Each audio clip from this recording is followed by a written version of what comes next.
Hello viewers, మనం TGPSC general essay సిరీస్లో భాగంగా ముందు సెషన్స్లో we have discussed around 4 essays. Contemporary social issues, social challengesలో ఒక 2 essays డిస్కస్ చేశాము. Issues of economic growth and social జస్టిస్లో ఒక 2 essays డిస్కస్ చేశాము. So in this session we will discuss 2 model essays, or in this session we will discuss one model essay on the topic called dynamics of Indian politics. Indian politicsలో ఎలాంటి dynamics అవుతున్నాయి, దాని related topics ఏమున్నాయి, ఆ ఇష్యూలో ఒక essay discuss చేద్దాము ఈ సెషన్లో. నెక్స్ట్ సెషన్లో under the same topic dynamics of Indian politics టాపిక్లో ఇంకొక మోడల్ ఎస్సే నెక్స్ట్ సెషన్లో డిస్కస్ చేద్దాము. సో ఈ సెషన్లో I have taken one current affairs issue, that is rise of coalition politics and its impact on the central government and its impact on federalism and its impact on the decision making of the central government. ఏంటి అనేది అర్థం చేసుకోవడానికి try చేద్దాం. See question చూడండి, examine the impact of coalition governments on center-state relations in the context of Indian federalism. So, see, first basically ఈ ఎస్సేలో ఈ కోalition governments యొక్క ఇంపాక్ట్ ఏంటి సెంటర్-స్టేట్ రిలేషన్స్లో, and how it is affecting the overall aspect of Indian federalism. So దీనికి ముందు అసలు కోalition governments అంటే ఏంటి అర్థం చేసుకోవడానికి ట్రై చేద్దాం. What is coalition governments? What is its alternative form of government? When did it rise? Why again we are talking about this aspect of coalition governments as of now అనేది బేసిక్గా అర్థం చేసుకోవడానికి try చేద్దాం. coalition governments అంటే when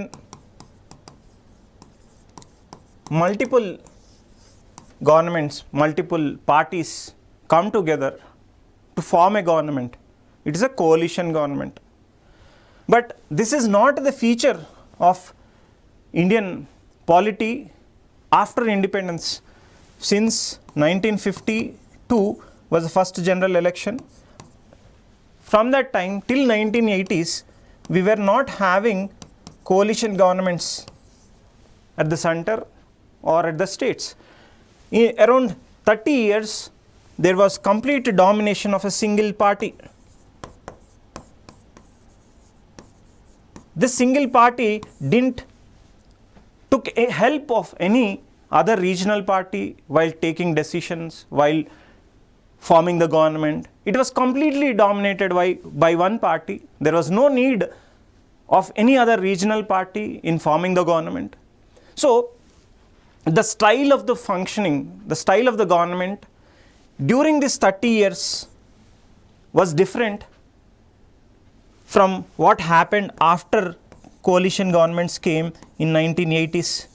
This 1980s is important because after the imposition of emergency, the Indira Gandhi government was replaced by other governments, and then the era of coalition government started. In this era of coalition governments, now the central government has to depend on the moods or the interests of the state governments, regional parties. Okay, so this is coalition governments, when more parties, more regional parties come together, more national parties come together to form a government at central level or at state level. That is a coalition government. If it is not, it is dominated by a single party. In these 30 years, Congress was dominating completely at the center and the states. That was a different era. There was no need for the government to take any help, any suggestion, any input from the state governments or other parties, whether it is national or regional. But since 1980s, the system or the form of governments has changed. Coalition governments have come in. Now, after coalition governments, the center-state relations changed, the style of functioning of the governments have changed. Earlier, it was more of autocratic form of government, whatever the Prime Minister or the head of the government, Prime Minister basically, thinks they were doing that without any help, without any suggestion from the other parties or other leaders. But since coalition governments, if a Prime Minister has to take a decision, they have to consult different parties. Earlier we have seen UPA, before that Janata governments, after UPA governments. We have seen a number of governments where these UPA governments were formed by help of different parties coming together and eventually forming the government at the central level. And since 2014 to 2024, there was a disappearance of coalition governments at the central level. People thought that the era of coalition government ended when Modi-led BJP came to power and formed the government at central level without any help. Of course, they were there, they were calling it as NDA with the help of other regional parties. They have formed NDA, but there was no need for BJP to take any help to form the government. They themselves single-handedly crossed the required number, that is 272. There was no need or help from other regional parties, other parties. So that was again from 2014 to 2024, it was a government by single party, dominated by single party. That time also it was thought that now it is moving in a direction of autocratic form, where the Prime Minister and the government is not consulting any state governments, not taking suggestions from any other political parties, leading to a style of functioning. But again, 2024, we have seen how BJP came short of the required number and eventually NDA came to power. But this was possible with help of regional parties like TDP and JDU. They came together and eventually formed a government at the center. Now, this coalition government is impacting the center-state relations. How it is impacting? What are the positive things out of this coalition governments? What are the negative things out of this coalition governments? How this coalition governments have been impacting the center-state relations. The impact of coalition government on center-state relations, both in positive sense and in negative sense, we will see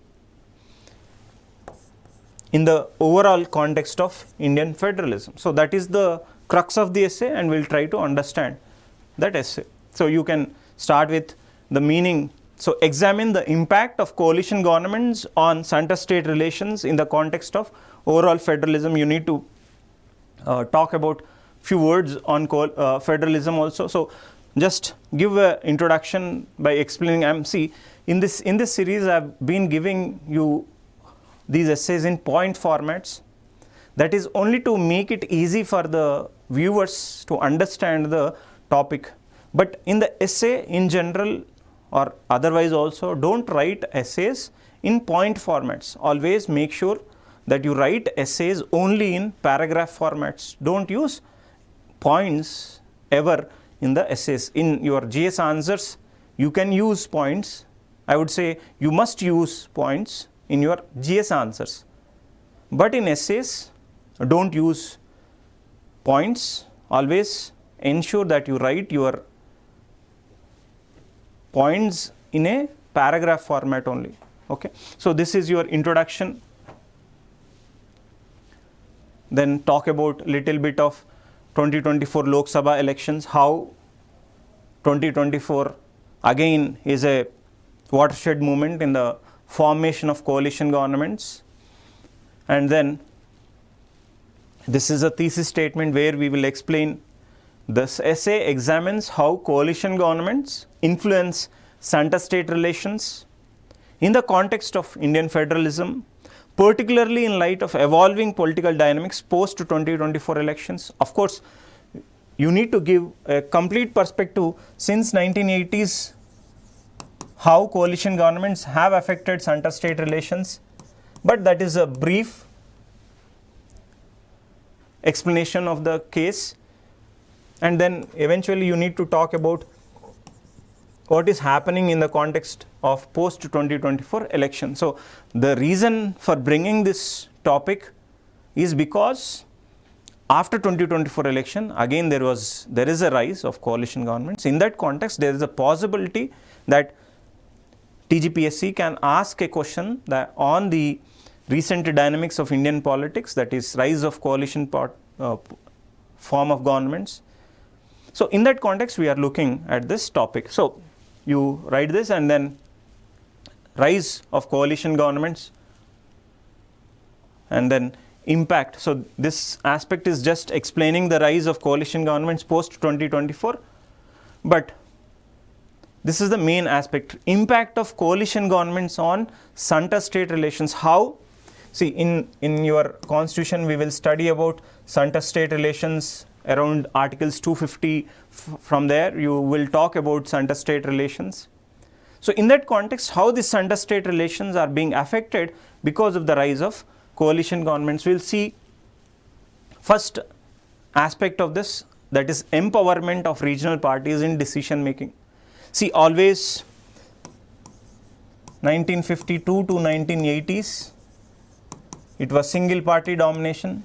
Regional parties were actually, there were very few regional parties. It is only after 1975, 1970s, we have seen rise of regional parties, and since 1980s, we have seen different governments forming at different state governments. For example, in 1983, TDP came into power in Telangana, in AP, and you see Anna DMK and other governments forming in Tamil Nadu. So during these 80s only, we have seen rise of regional parties and then formation of coalition government. So first aspect of this coalition governments on center-state relations is earlier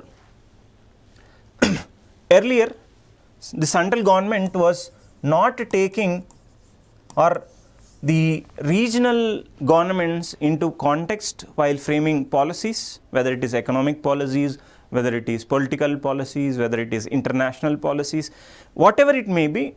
Basically, central government is doing it in a unidirectional way without taking the inputs from the state governments. The reason is basically even the state governments are headed by the same political party. At center also you have Congress. In the most of the state also you have Congress. So these Congress governments at the state level basically dependent on the Congress government at the central level. So when they are dependent on central government, when these leaders acted as servants to the national leaders, then how can these state governments question the central government? How can the state governments demand or try to fulfill their interest from the central government? They could not. So that is even the reason for rise of regional parties. If you try to understand the rise of TDP in AP, it lies in the disrespect shown by the central leadership to the state leadership. Try to understand this. See, in 1978 to 1983, there was a state government in AP. At central you have Congress government. In AP also you have Congress government. In these 5 years, 4 chief ministers were changed at the will of the central government. First it was Chenna Reddy, then he was replaced by T. Anjaya,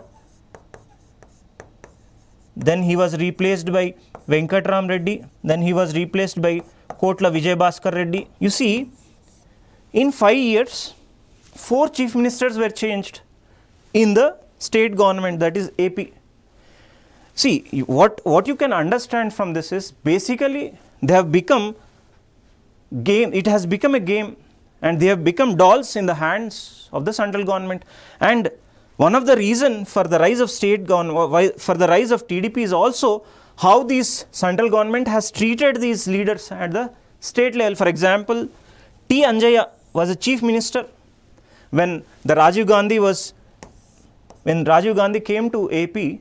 He insulted the chief minister of AP, T. Anjaya, publicly and openly. This became the reason for NTR's slogan, Telugu Jati Atma Gauravam. So, on this issue of T. Anjaya being disrespected by the Rajiv Gandhi, NTR has raised this slogan that we don't have self-respect, we are being disrespected by the central government and the leaders from the central government. That is why we need to have Telugu Jati Atma Gauravam. So, you see, understand the reasons, the concept behind the rise of coalition governments. This was the context where the regional parties, the state governments are being disrespected openly, publicly by the central government and its leaders. That was the context in which there was a rise of regional parties, and that has become the cause for the evolution of coalition government. So, basically first thing happened is empowerment of regional parties and decision making. Now, after 1980s, regional parties started playing a role in the central government, and they are influencing the central government, promoting their interests, promoting the interest of federalism. It is not being completely a unitary form of government, it is also a federal form of government. They are making sure that the constitutional provisions given in the constitution in regard to federalism are being promoted in this aspect. So, even after from 1980s, regional parties have risen and they have started promoting their interests in the decision making of the central government. So, in that aspect, understand the empowerment of regional parties in decision making. You will understand this even in 2024, post 2024 election. You see how TDP and JDU is influencing the central government in regard to decision making. Now central government cannot take any unilateral decisions, whatever it may be, whether it is imposition of Hindi or any kind of such decisions will not be imposed on the state governments because of these regional parties taking role in the central government. So, even you see in the recent budget how a big share of expenditure, big share of money went to the AP government and the Bihar. This is what is empowerment of regional parties in the decision making. So, in that context, understand how these regional parties are shaping the fiscal federalism. There was, because of strengthening of state government, state parties, the devolution has increased from 32% to 42% in earlier government. Also, before that also, state governments are taking their own piece from the budget, central government budget. Strengthening of cooperative federalism is happening. See, GST Council is formed on the basis of sharing or the federalism aspect. So, this is also strengthening of cooperative federalism. States, now central government cannot unilaterally take decisions.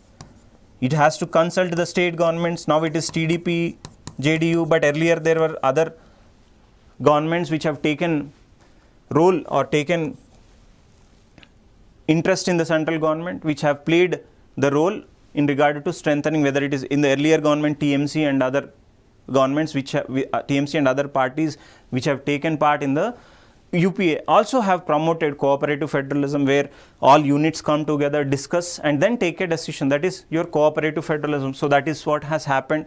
And then increased bargaining power of the states. Now, you see, already we have discussed how the state governments are increasing their power of bargaining when they are forming coalition governments. Then you see interstate conflicts. Till now we have seen the positive aspects of the impact of coalition governments on the center-state relations. There are also possible negative aspects in regard to how the rise of coalition governments are affecting in a negative way in this center-state relations. So, in regard to sharing of resources, there is a negative aspect. For example, assume that NDA government is there now, TDP is having a role, is taking part in NDA. So, our Telangana government is not taking part. Now, assume that TDP gets more share of resources from the central government. Of course, it leads to kind of conflicts on sharing resources. For example, NDA government share or promotes interest of TDP in regard to sharing of river waters, assume. Then of course, it is injustice to the Telangana government. It is already getting more share in the budget. Assume that even India governments promote some special economic zones, like for example, special economic zone were announced in AP. Coastal economic zone is announced in AP. Then it will affect the Telangana government and the other state governments adversely, bringing more investments into the state government, in AP government. So this coalition governments may also have negative impacts. That is what we need to understand here. Also, coalition governments can have negative impact on the international relations. For example, assume that if Anna DMK and other regional parties, whether it is TMC, Anna DMK and other regional parties, play a role in the central government, then they will try to force the central government to take certain decisions or not to take certain decisions, which may affect the states, but it may affect our India's relations with, say, Bangladesh, or it may even affect our relations with Sri Lanka.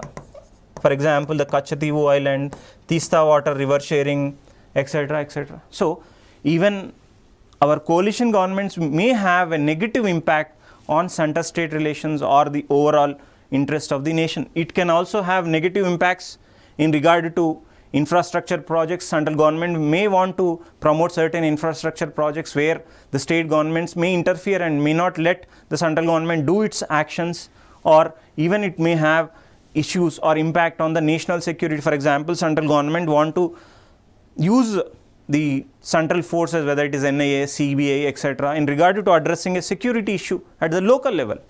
But state governments may not allow this to happen, which may affect the overall national security. So, this is how the coalition governments have both positive and negative consequences for center-state relations. So, understand this. Then impact on central legislation. Positively it can impact, negatively it can impact. Also overall federal unity, already we have discussed how it can create some tensions between different state governments in regard to the coalition government. So overall it may also affect your federal unity itself. So first of all, understand what is coalition governments, what is the context behind the rise of coalition governments in 1980s, and then it has continued from 1980s to 2010, 2014. First 30 years it was 1950s to 1980s. It was completely dominated by single party. Then from 1980s to 2014, it was an era of coalition governments. From 2014 to 2024, again it was a single party dominated government. Again from 2024, you have seen rise of coalition government. So in this context of coalition governments, you need to give a brief of the rise of coalition government in 1980s, what happened then, and then come to 2024, again there is a rise of coalition governments, and then how this rise of coalition governments can impact the center-state relations both positively and negatively, and you have to end that it has. In the conclusion, you will talk about, so this is right, coalition governments, then coalition governments and the future of Indian federalism. You need to talk how only when you balance the interests of both regional parties and the national parties, this will have a good outcome in regard to our Indian federalism. You need to talk that, and then in conclusion, you need to talk that yes, coalition governments are needed, they are good, but they should be tamed, they should be controlled in regard to ensuring that it will not affect the federal unity, it will not affect the other state governments adversely. Also, we should make sure that the state governments, the regional parties will not arm twist the central government in regard to international relations. So, all the state governments should work towards federal unity, national unity, in promoting national interest in the aspect of international relations. So, in that context, you need to give a balanced approach in regard to the rise of coalition governments and its impact on center-state relations. So, in this context, understand the coalition governments, and question may come already in the next session. We will see one more topic under this issue called dynamics of Indian politics lo inkoka issue chuddam, that is electoral reforms and how electoral reforms have to be strengthened to promote Indian democracy అనేది next సెషన్లో చూద్దాం. But overall dynamics of Indian పాలిటిక్స్లో మీరు అర్థం చేసుకోవాల్సింది ఏంటి అంటే, ఈ ఇండియన్ పాలిటిక్స్ అనేది ఎలా చేంజ్ అవుతుంది. Maybe role of speaker could be asked, role of governor, the misuse of this position of governor can be asked, anti-defection law related questions can be asked, coalition governments can be asked, maybe rise of regionalism can be asked, even rise of social media and its role in forming governments and its role in affecting the Indian polity can be asked. Also, electoral reforms that are needed can be asked. In that context, so understand this topic of dynamics of Indian politics. So, thank you viewers.